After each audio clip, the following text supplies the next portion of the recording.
I'm in an area known as the Compound. It's in the southwest part of the county. And this is where the shit's already hit the fan.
"200 miles of paved road leading to nowhere."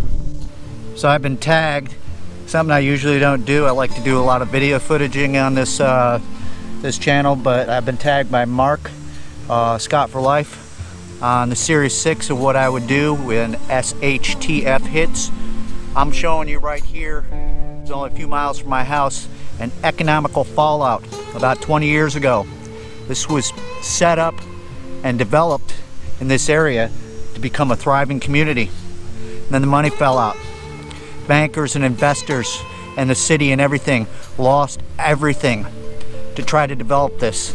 And when the money ran out, that's turned into a playground for marauders, thieves, and all kinds of ill-reputed type of people.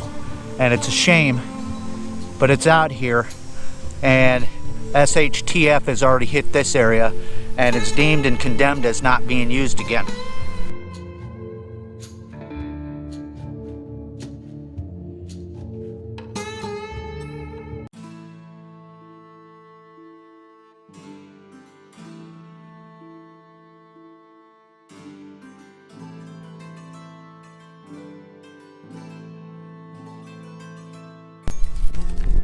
As you can see, this is like a scene out of old Mad Max, where law has just kind of forgot about this area. Now, there has been in recent years some teenagers that have been killed out here from being stupid and trying to drift the cars and stuff, and they shut this area down for a little while, but now I find it's back open.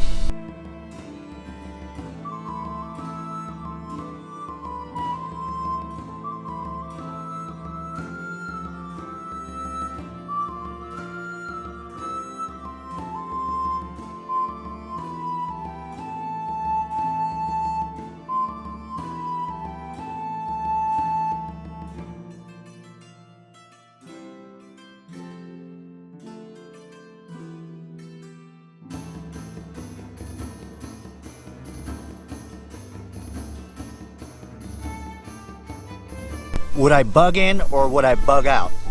Well, that depends on the situation. You need to know your areas and surroundings very well. I have a very strong and sturdy house. It's just my wife and I, and it depends on the situation, because S.H.T.F can mean a lot of things. But I do know places like this that aren't really patrolled are good places to bug out, and if I needed to, I'm ready. Now, down here in this area where I live, we don't have mountains, we have swamps. And places like this, the Compound, this is a harboring spot for a lot of criminals and stuff like that. Trust me, I'm ready. Got plenty of lead, plenty of firing power. Now, the only immediate family I have in this area right now is my wife and I and our 3 dogs. So, as for family and friends that want to join along, well, sad to say they're pretty much on their own. But also, I am a kind person, and if they really needed my help, by the time they made it to me, it'd probably be too late.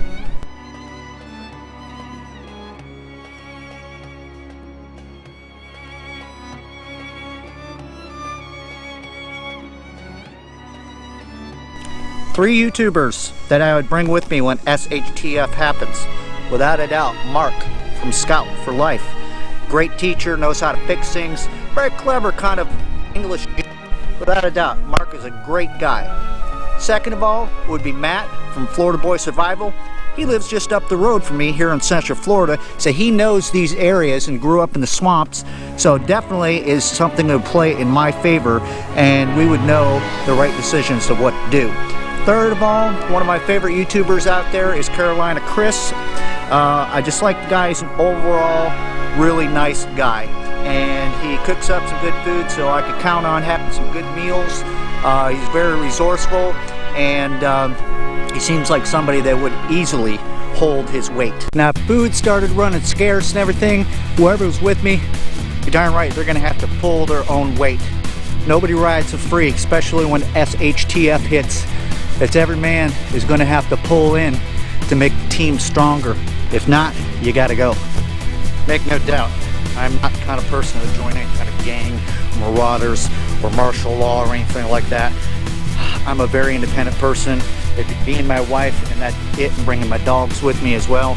And I like my chances, my odds a whole lot better for fending for myself. Got plenty of firepower. I know this area very well, and I know how to hide and get out of the way and to survive. Now, everybody out there, in my opinion, needs to realize when S.H.T.F happens, it can be in any type of form. It could be an environmental disaster. A lot of people think, you know, nuclear fallout or boots on the ground and troops invading from the air and the ground and stuff like that. It could be a food shortage. It could be a weather phenomenon that wipes a lot of things out and all that good stuff. So what you really need to do, and what I try to do, is to really study my surroundings and my options and try to cover every corner and not just box myself into one thing. I'm going to tag one channel only on this Series 6, and I don't know if he's already been tagged on it. If he has, he'll let me know. That's going to be Shovelhead8. Go over to check his channel out, Shovelhead8. He's a great guy, puts out weekly videos and stuff. And he seems to be, you know, he's really good at the Cast Iron Wednesday, as well as has got a keen eye for finding some neat things and all that stuff. So I'd really like to hear about that. You've been tagged, Mr. Sean, so I hope to hear from you. That's all the time I got for today. Sorry I didn't take you out and cook some breakfast and coffee and all that stuff. I was just kind of responding to a tagged video I was put in. So thanks so much for dropping by, and I'll see you on the next adventure.